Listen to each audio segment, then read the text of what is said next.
कथं ज्ञानं वाप्नोति कथं मुक्ति भविष्यति वैराग्यं च कथं प्राप्तम् एतत् ब्रूहि मम प्रभो। राजा जनक ने ज्ञान प्राप्ति और मुक्ति को प्राप्त करने हेतु अष्टावक्र के सामने अपनी इच्छा प्रकट करते हुए कहा कि हे स्वामी, ज्ञान किस प्रकार प्राप्त होता है, मुक्ति कैसे होती है और वैराग्य की प्राप्ति किस प्रकार संभव है, इस विषय में मुझे विस्तार पूर्वक बताइए। आध्यात्म में ज्ञान का अर्थ है आत्मज्ञान। आत्मज्ञान ही परम ज्ञान है। बाकी सब वैज्ञानिक सिद्धांत या जानकारियां हैं, सूचनाएं हैं जो कि बाहरी व्यवहार से प्राप्त हो जाती हैं।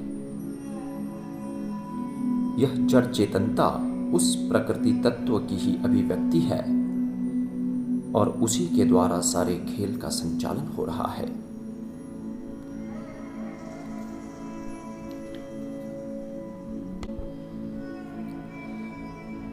अज्ञानी शरीरों को देखता है, पदार्थों को देखता है, इसीलिए उसे विविधताएं दिखाई देती हैं। लेकिन ज्ञानी इस संसार के मूल तत्व ब्रह्म को, आत्मा को देखता है, जिससे संसार का अस्तित्व है।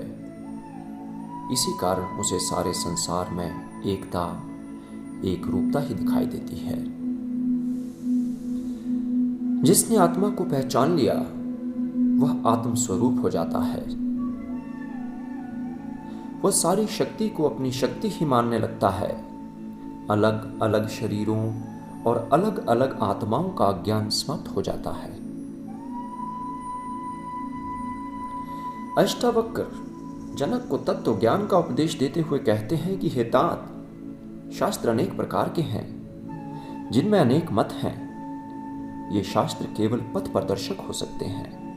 ये केवल नक्शे मात्र हैं जिनसे तुम पहुंचने की योजना बना सकते हो, लेकिन इससे ज्यादा इनका कुछ महत्व नहीं। शास्त्रों में ज्ञान नहीं है। ज्ञान तो स्वयं के भीतर है, जिसे उपलब्ध करना है। वह उपलब्ध तो है ही, बस देखना मात्र है।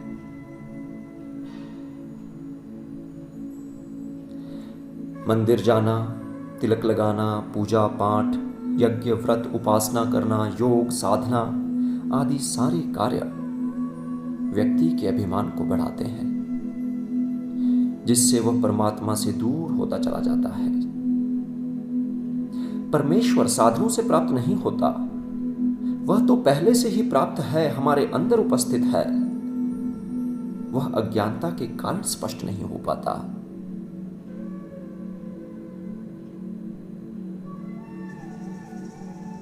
हमारे मन मस्तिष्क पर धूल जम जाती है, बस उसे धूल को साफ करना है।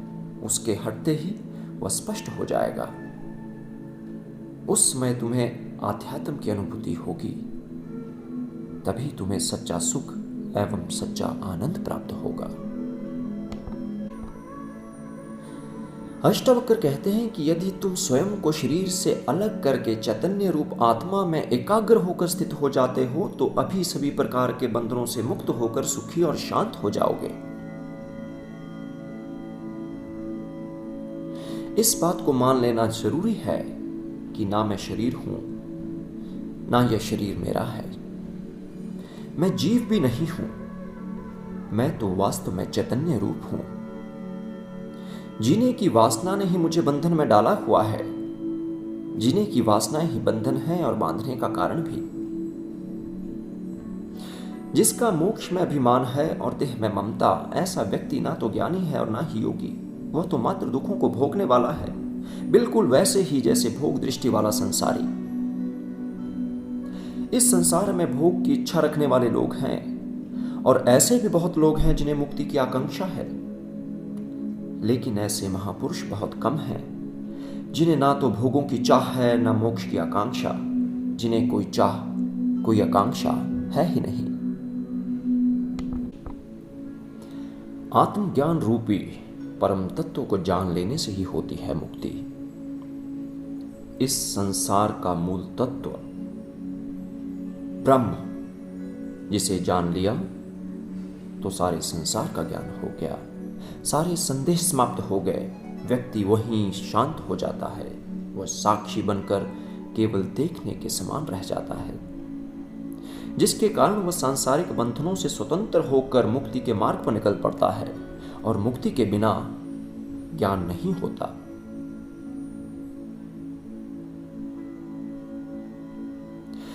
जीवन का परम उत्कर्ष ही मुक्ति है, जो प्राणी की अंतिम स्थिति है, परम विकास है और परम उद्देश्य है। आत्मज्ञान के लिए वैराग्य का होना परम आवश्यक है। वैराग्य का अर्थ यह नहीं कि प्राणी संसार को त्याग दे या उसे त्याग कर कहीं दूर चला जाए, बल्कि इसका मतलब यह है कि इसके प्रति मोह की भावना जो उसके दिल में है उसका त्याग करे। यह संसार बंधन नहीं है, बल्कि इसके प्रति प्राणी की इच्छाएं, वासनाएं, मोह यही बंधन है। जब तक व्यक्ति जीवन में निजी स्वार्थ की भावना से निहित है, तब तक वह बंधनों में बंधा हुआ है। संसार और आत्मा दो किनारे हैं। बाहर संसार है और भीतर आत्मा या परमात्मा। दोनों रास्ते अलग अलग दिशाओं में जा रहे हैं और प्राणी दोनों के बीच में खड़ा है। यदि वह संसार की तरफ जाने वाले रास्ते पर चला जाता है तो वह परमात्मा से दूर होता चला जाता है, और यदि वह परमात्मा की ओर जाने वाले रास्ते पर जाना चाहता है तो उसे संसार से दूर होना पड़ेगा, संसार को त्यागना पड़ेगा। यह प्राणी के विचार दृष्टि को परिवर्तन करने से ही हो पाएगा। शहर को त्याग करके जंगल में बसेरा कर लेने से नहीं होगा। आवश्यक है कि उसकी विचार दृष्टि में परिवर्तन हो। यदि प्राणी विषय वासना रूपी संसार का त्याग कर देता है तो वह ज्ञान प्राप्ति का अधिकारी हो जाता है। प्राणी के अपने स्वार्थ हित के कारण ही लालच, मोह, वासना आदि दुर्गुण उत्पन्न होते हैं, जिसके कारण मानव अपने ही कर्म जाल में फंसता चला जाता है और यह जाल वह स्वयं ही अज्ञानता के कारण तैयार कर लेता है, जिसको केवल आत्मज्ञान के द्वारा ही नष्ट किया जा सकता है। लेकिन आत्मज्ञान प्राप्त करने के लिए